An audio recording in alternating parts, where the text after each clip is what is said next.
একটার দিকে এখানে চারতলায় আমাদের চারতলায় পাশে একটা কম্বলের গোডাউন এবং পাশাপাশি ইলেকট্রনিক্স কিছু আইটেমের গোডাউন। হঠাৎ কম্বলের গোডাউনে হঠাৎ ভয়াবহ আগুন লাগে, পাশাপাশি ইলেকট্রনিক্স গোডাউনে ছড়িয়ে যায়। তো সমস্ত প্রায় চারতলা আমাদের পুরোটাই ভয়াবহ আগুনে ঘিরে যায়। এবং পাশাপাশি আমাদের একটা বিল্ডিং আছে, ওখানে ভাড়াটিয়া একতলা থেকে পাঁচতলা পর্যন্ত ভাড়াটিয়া আছে। আমরা জমিদাররা এখানে একতলা থেকে পাঁচতলা যতটুকু ভাড়াটিয়া আছে সমস্ত সব ভাড়াটিয়াকে নিয়ন্ত্রণে রেখেছি আলহামদুলিল্লাহ। এখন বাকিটা দেখি, আগুন খুবই ভয়াবহ। এখন ফায়ার সার্ভিসের লোক কিছু কাজ করছে, আগুন কিছুটা নিয়ন্ত্রণে আসছে। এখন উপর আল্লাহর কাছে সবাই দোয়া করবেন, এতটুকুই আর কি, বাকিটা আল্লাহর কাছে, আল্লাহ ভরসা। দিকে পুনে একটা হবে মানে আগুনটা ধরছে, আমি যখন বাসায় ছিলাম ওই সময় কালা ধোঁয়া আসতেছে। মানে সঠিক তো বলতে পারছি কী কারণে লাগছে, অত অনেক সময় গ্যাসের কারণে অত ধোঁয়া থাকতে পারে। মানে এই কারণে এখন মানুষজন আছে কিনা বলতে পারি না, কিন্তু এটা তো পুনে একটা থেকে আগুনটা জ্বলতেছে।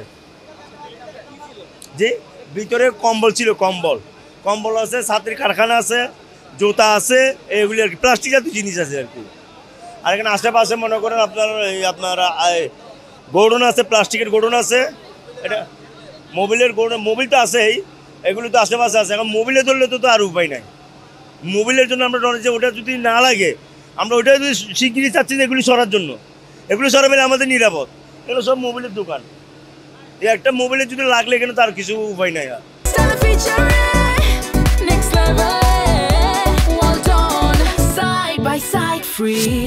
নন্দনকানন এবং আগ্রাবাদ দুইটা ইউনিটের 4টি গাড়ি, পরবর্তীতে আরও 4টি গাড়ি, মোট 8টি গাড়ি আমরা আগুনের নিয়ন্ত্রণ আনার জন্য হোসেন চেয়ারম্যানের এই বাড়ি 4তলা ভবন, এখানে আরও অন্যান্য প্রতিষ্ঠান আছে, তবে 4তলা ভবন 4তলায় এখানে ছাতা, কম্বল এবং জুতা এ ধরনের ইয়েগুলো ছিল, দ্রব্যগুলো ছিল।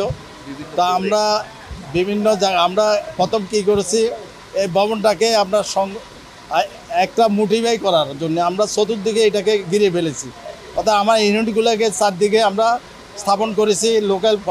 লোকাল যারা আছে, প্রশাসন আসছে, লোকাল যারা প্রতিনিধি আছে, আপনারা দেখেন সবাই মিলে আমাদের সার্বিক সহযোগিতা করার কারণে আমরা যে অবস্থাগুলোর মধ্যে কাজগুলো করেছি এটা অত্যন্ত রিস্কেবল এবং অধিক এখানে কার্বনের পরিমাণটা বেশি, প্রচুর ধোঁয়া, আমাদের এর ভিতর কাজ করতে হচ্ছে।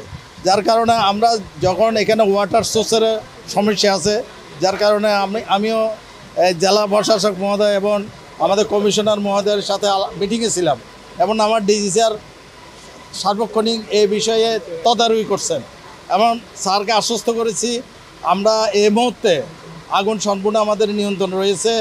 আশা করি আগুন আর অন্যখানে ছড়াবে না।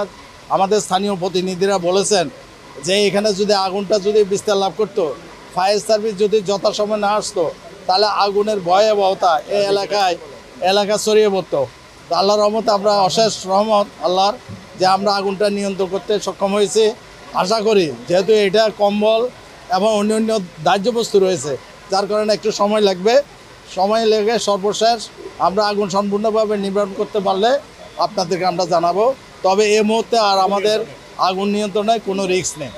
আমরা এখন হলো যে আমরা 13টা মানে 1:35 থেকে 4টা পর্যন্ত, তাহলে প্রায় আড়াই ঘন্টাতে আমরা নিয়ন্ত্রণ করতে সক্ষম হয়েছি। আমাদের দুটা স্টেশনের 8টা গাড়ি, 8টা ইউনিট এই আগুনে কাজ করেছে। এটা আগুন তদন্ত, আগুন এবং অগ্নিকাণ্ডের কারণ এই মুহূর্তে বলা সম্ভব না, যেহেতু আমাদের কার্যক্রম এখন চলমান। কাজ শেষ হওয়ার পরে আমরা আপনাদেরকে বিস্তারিত জানাতে পারবো। এটা আপনারা একটা যখন দুর্ঘটনা ঘটে সেখানে কিছু না কিছু একটু সামান্য থাকতে পারে, ব্যথা সামান্য, ওই ধরনের সিরিয়াসলি আহত ওই ধরনের কোনো কিছু হয়নি।